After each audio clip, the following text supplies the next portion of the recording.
সালামুন আলাইকুম। যে কোনো মানুষ কেউ যদি বলে আমরা শুধু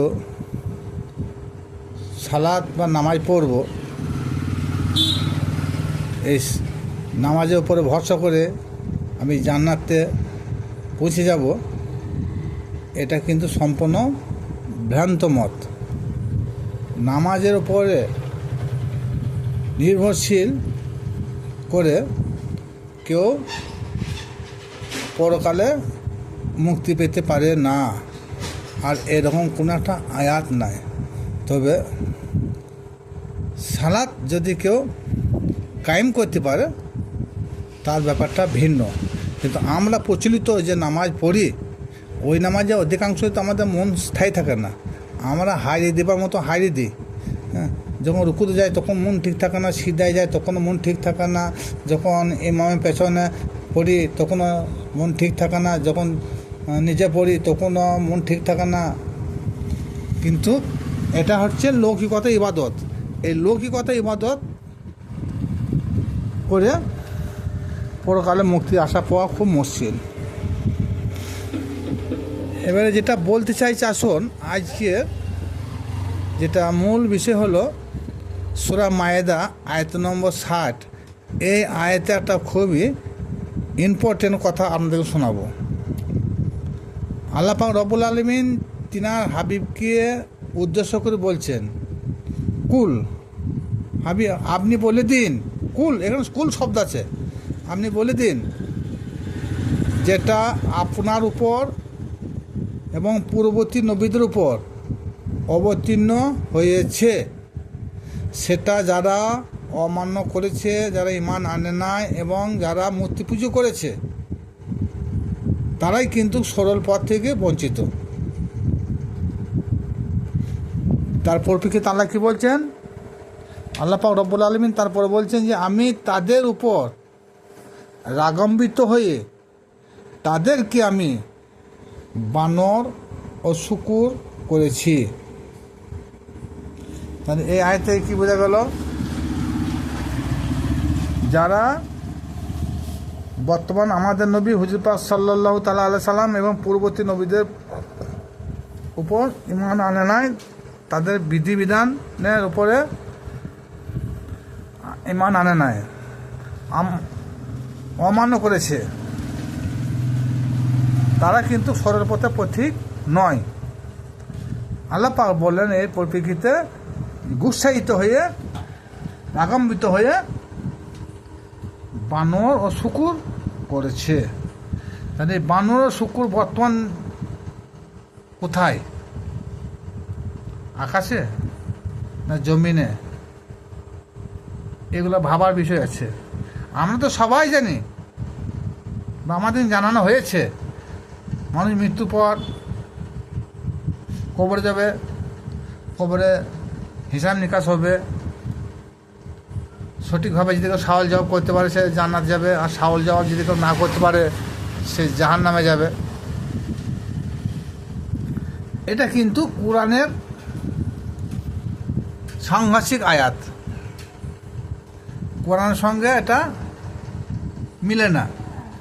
হাদিসে এরকম অনেক আয়াত আছে কবরের সওয়াল জবাব সম্পর্কে।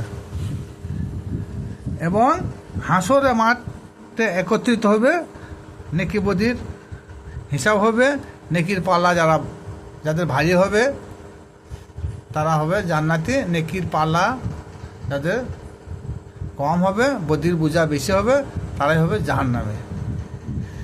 তবে পূর্ববর্তী আমার অনেক ভিডিওতে কথা বলা আছে যে মানব স্রোতে কোনো ব্যক্তি জান্নাতে পৌঁছাবে না,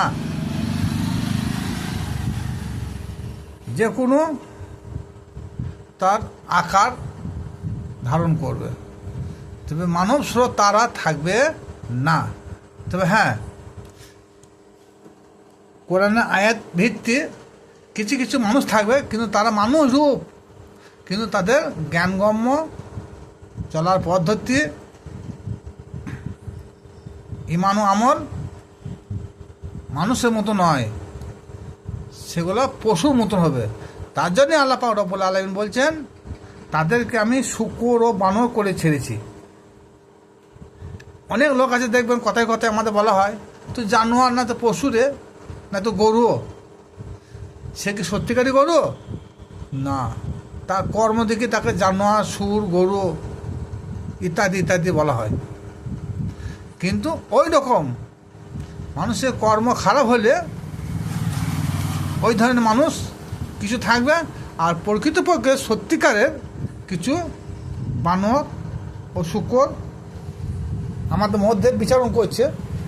যেমন এই সমাজে অ্যাভেলেবেল বানর দেখতে পাচ্ছি, শূকর দেখতে পাচ্ছি। এরা কি স্বাধীনভাবে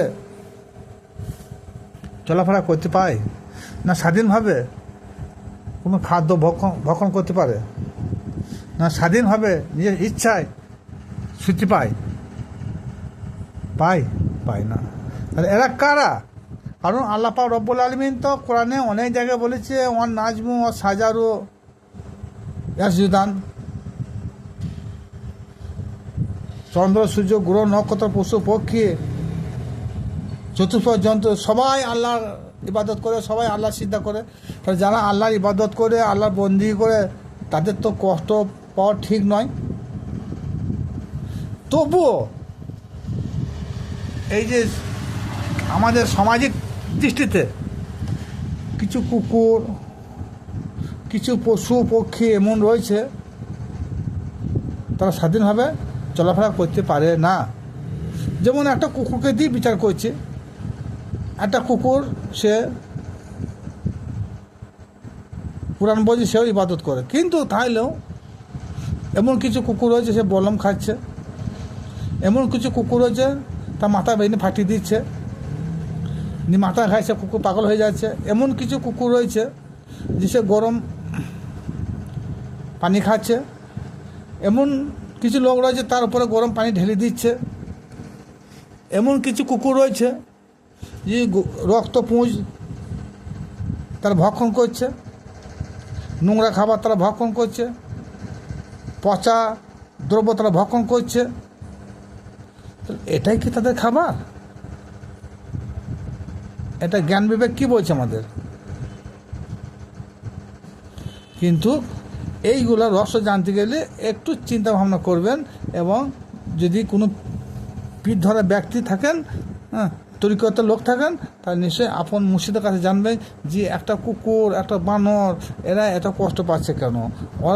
এরা তো আল্লাহ প্রকৃতপক্ষে আল্লাহ বলছে সবাই আমার ইবাদত করে, জিন ইনসান ব্যতীত। আর জিন ইনসানকে ইবাদত করার জন্য দুনিয়ায় পাঠিয়েছে। তাহলে এরা এত কষ্ট ভোগ করছে কেন, কোন কারণে?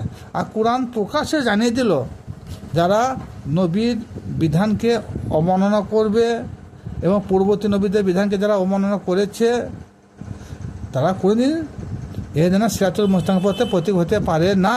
তার জন্য আল্লাহ পাক রব্বুল আলামিন যারা সিরাতুল মুস্তাকিম পথে পথিক নয় তাদেরকে শূকর ও বানর করেছে।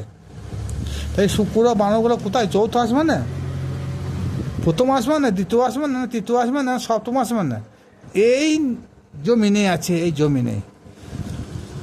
সুতরাং আপনাকে আমাকে ভাবতে হবে যে জাহান্নাম কোথায়, এবং জাহান্নাম মরার আগে না মরার পরে। চিন্তা ভাবনা করবেন, তাহলে বুঝতে পারবেন।